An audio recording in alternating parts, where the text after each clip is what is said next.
Cry do chat syndrome के बारे में बताएंगे। तो चलिए शुरू करते हैं। सामान्यतः गुणसूत्रों की संख्या में कमी या विलोपन की स्थिति में यह सिंड्रोम होता है, यानी यह रोग हो जाता है विलोपन की स्थिति में या कमी की स्थिति में। तो सामान्य रूप से अगर देखा जाए तो जो गुणसूत्र होते हैं, क्रोमोसोम होते हैं, इनकी संख्या में विलोपन की स्थिति में रोग हो जाता है, यानी यह सिंड्रोम हो जाता है। विलोपन का मतलब है गायब हो जाना या खत्म हो जाना या डिलीट हो जाना। यह सिंड्रोम मुख्यतः पांचवी जोड़ी गुणसूत्र की छोटी भुजा के विलोपन के फलस्वरूप होता है। कहने का मतलब ये है कि जो क्राई डू चैट सिंड्रोम है, पांचवी जोड़ी का जो गुणसूत्र होता है उसकी जो छोटी वाली भुजा होती है उसका जब विलोपन हो जाता है तब यह रोग होता है। कुल मिलाकर अर्थ यह हुआ कि क्राई डू चैट सिंड्रोम तब होता है जब पांचवी जोड़ी के गुणसूत्र छोटी वाली भुजा में से कोई एक भुजा डिलीट हो जाती है या नहीं रह जाती है, खत्म हो जाती है।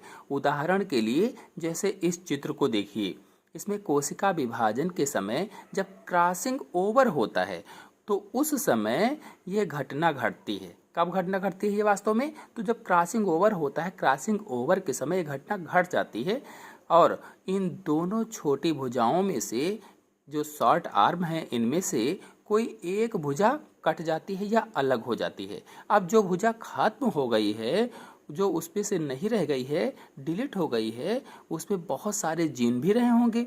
वो जीन उस बच्चे में अब नहीं जाएंगे। जब इतने सारे जीन इस बच्चे में नहीं जाएंगे तो बच्चे में कुछ तो कमी आएगी ही आएगी। जब इतने सारे जीन नहीं रहेंगे तो कुछ न कुछ कमी तो आएगी ही आएगी।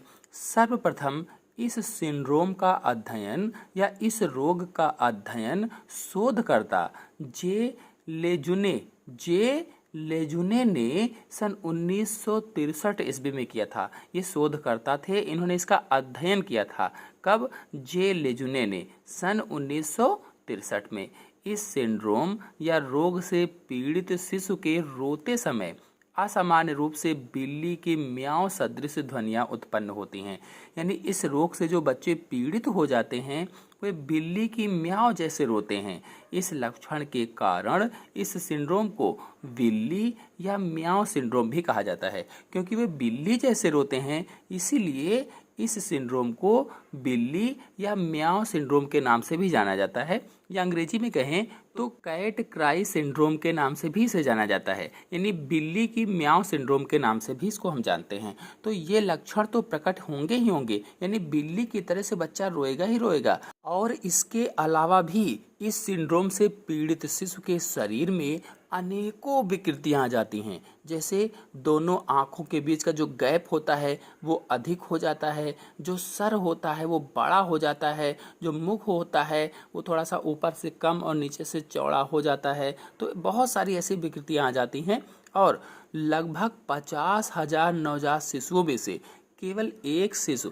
बिल्ली की म्याऊं सिंड्रोम से पीड़ित होता है। 50,000 जो शिशु होते हैं उनमें से केवल एक शिशु बिल्ली की म्याऊं सिंड्रोम से पीड़ित होता है, या कह लीजिए कि कैट क्राई सिंड्रोम से पीड़ित होता है, या क्राई डू चैट सिंड्रोम से पीड़ित होता है।